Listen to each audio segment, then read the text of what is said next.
So hi guys and welcome back to my channel. और आज मैं क्लास 8 एनसीईआरटी इंग्लिश की न्यू टेक्स्ट बुक के third unit mystery and magic के third chapter spectacular wonders को पढ़ाने वाली हूँ। तो पार्ट 1 में मैंने स्टार्टिंग के कुछ टॉपिक्स को कवर करा था। Valley of flowers, the living root bridges Meghalaya, the long crater lake Maharashtra and magnetic hills in Leh Ladakh. हमने ये सारे टॉपिक्स पार्ट 1 में कवर करे थे और आज पार्ट 2 में हम glowing waters of Kerala, the Sundarbans और द इनविजिबल चांदीपुर बीच उड़ीसा, इन सब को कवर करेंगे। तो स्टार्ट करते हैं। सो फर्स्ट है ग्लोइंग वाटर्स ऑफ केरला। ठीक है। Situated 15 kilometers from Kerala's Kochi town, Kumbalangi is a beautiful village with vast green vegetation. So, जो केरला का कोची टाउन है, कोची शहर है, उससे 15 किलोमीटर दूर कुंबलंगी एक बहुत सुंदर सा गांव है जिसमें बहुत सारी ग्रीन वेजिटेशन है, हरा भरा है। ठीक है, हरियाली है। In the serene backwaters of Kumbalangi village, one can see magically glowing waters in the night.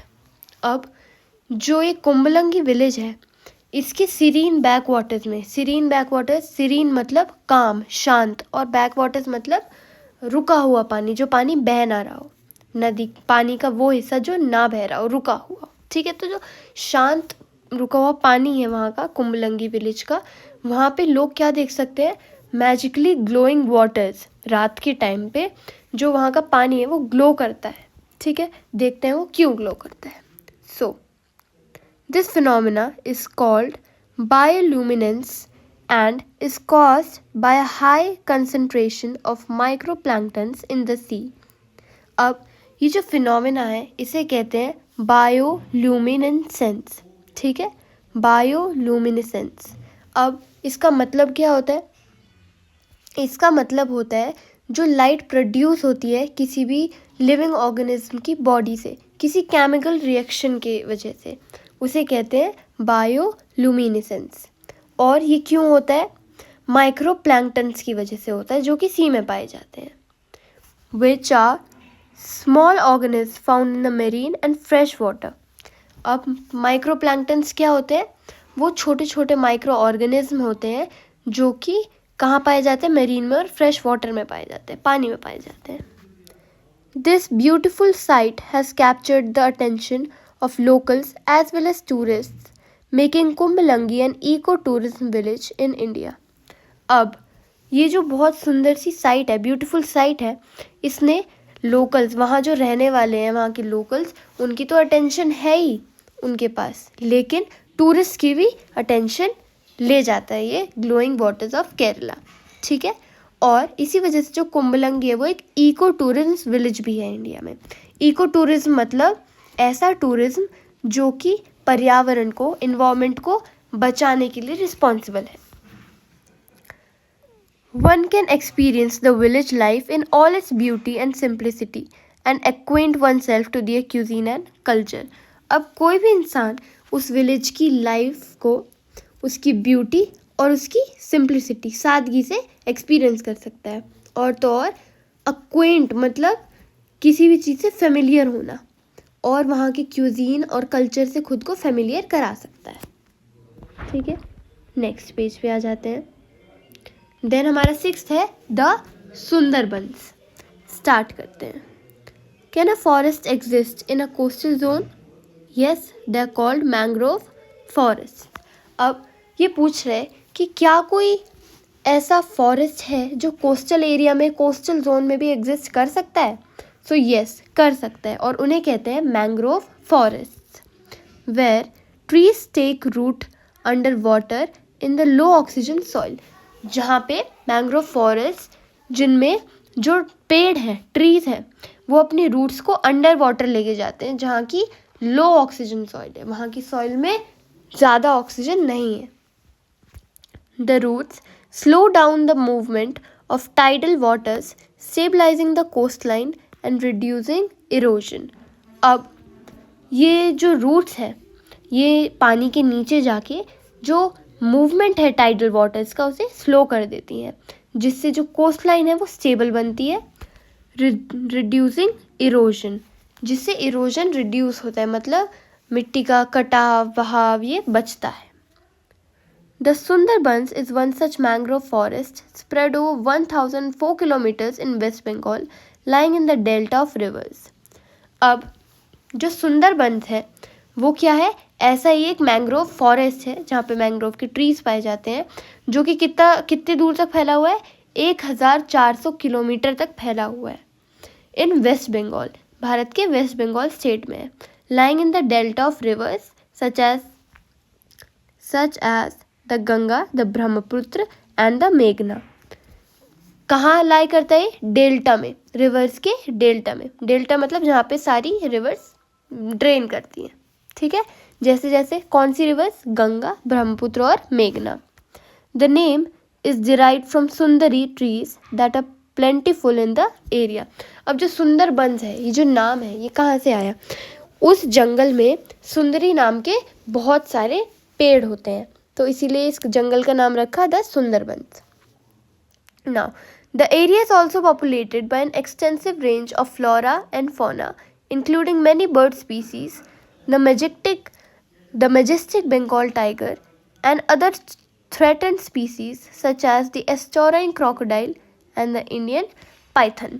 अब ये जो एरिया है, ये बहुत ज़्यादा, इसमें फ्लोरा और फौना की रेंज है। फ्लोरा और फौना मैंने पिछले वीडियो में भी बताया था।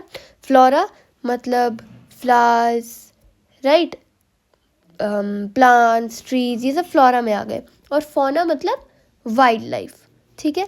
अब क्या क्या है फ्लोरा और फौना में वहाँ? जैसे कि बर्ड स्पीसीज हैं, बहुत सारी पक्षियों की प्रजातियाँ हैं।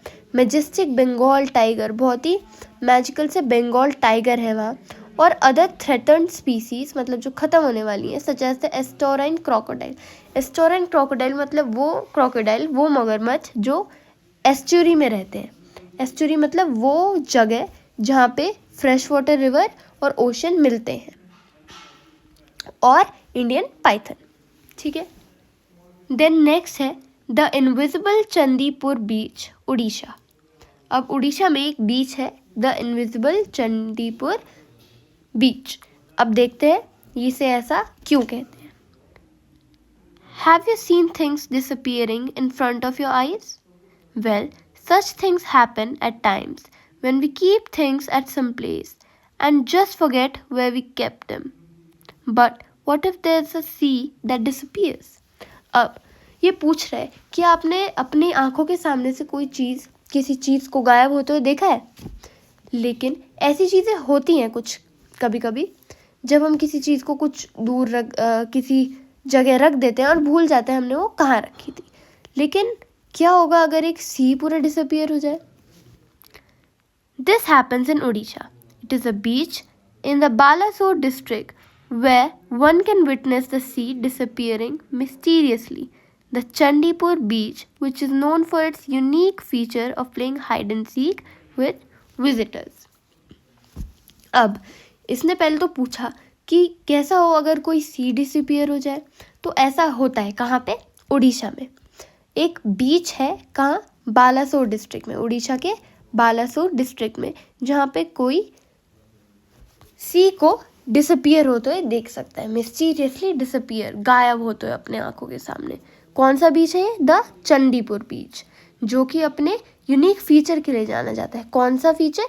अपने जो विजिटर्स हैं उनके साथ लुका छुपी खेलने के लिए, हाइड एंड सीक खेलने के लिए। मतलब वो डिसअपियर होता है, फिर दिखता है, फिर डिसअपियर होता है। ऐसा क्यों होता है? The sea can actually be witnessed disappearing and reappearing. This is because the sea water moves. अब जो ये बीच है, जो ये सी है, ये सच्ची में देखा जा सकता है डिसअपियरिंग एंड रीअपियरिंग। पहले गायब हो जाएगा और फिर से दिख जाएगा। ऐसा क्यों? This is because the sea water moves, क्योंकि जो पानी है बीच का वो मूव करता है। इट रिट्रीट्स मतलब पीछे जाना, ठीक है। It retreats by 2 to 5 kilometer during ebb tide, the duration between the high tide and low tide. अब ये पीछे जाता है, जो सी का पानी है ये पीछे जाता है, कितना? 2 से 5 किलोमीटर पीछे जाता है ड्यूरिंग द एब टाइड। एब टाइड मतलब वो टाइम पीरियड जब जो पानी है वो शोर से पीछे जाता है, ठीक है, अब ये कौन सा टाइम होता है? हाई टाइड और लो टाइड के बीच का।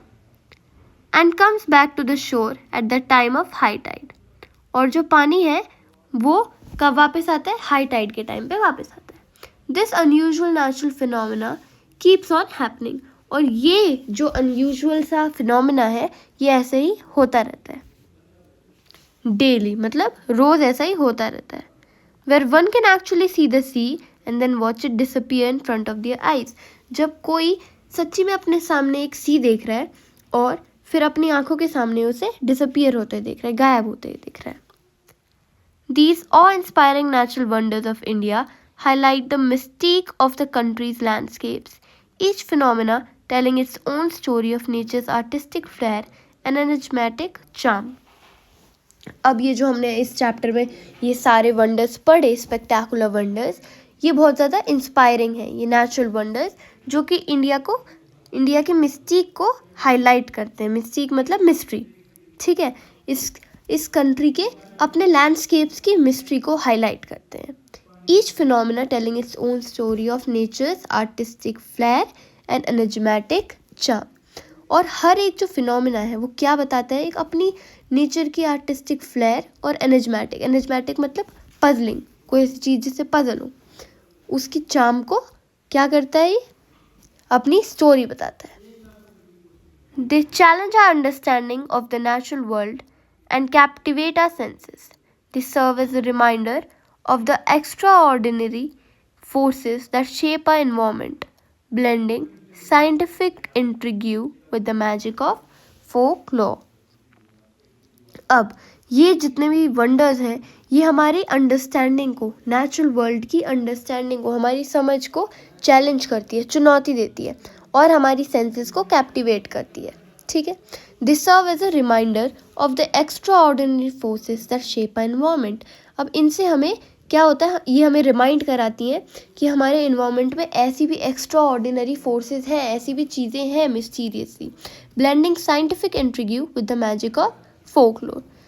इंट्रिग्यू मतलब इंटरेस्ट, जिससे क्या होता है? साइंटिफिक इंटरेस्ट को फोकलोर की मैजिक से ब्लेंड करा जाता है। फोकलोर मतलब ट्रेडिशनल कल्चर्स और वो सब माइथोलॉजी जैसा, ठीक है। सो ये था हमारा क्लास 8 NCERT का चैप्टर द स्पेक्टेकुलर वंडर्स। अगर आपको वीडियो अच्छी लगी तो प्लीज़ सब्सक्राइब एंड लाइक, और अगर आपको इसमें कोई भी डाउट है या फिर कोई और चैप्टर की वीडियो चाहिए तो आप मेरे को कमेंट कर सकते हैं। And thank you, stay tuned, bye bye.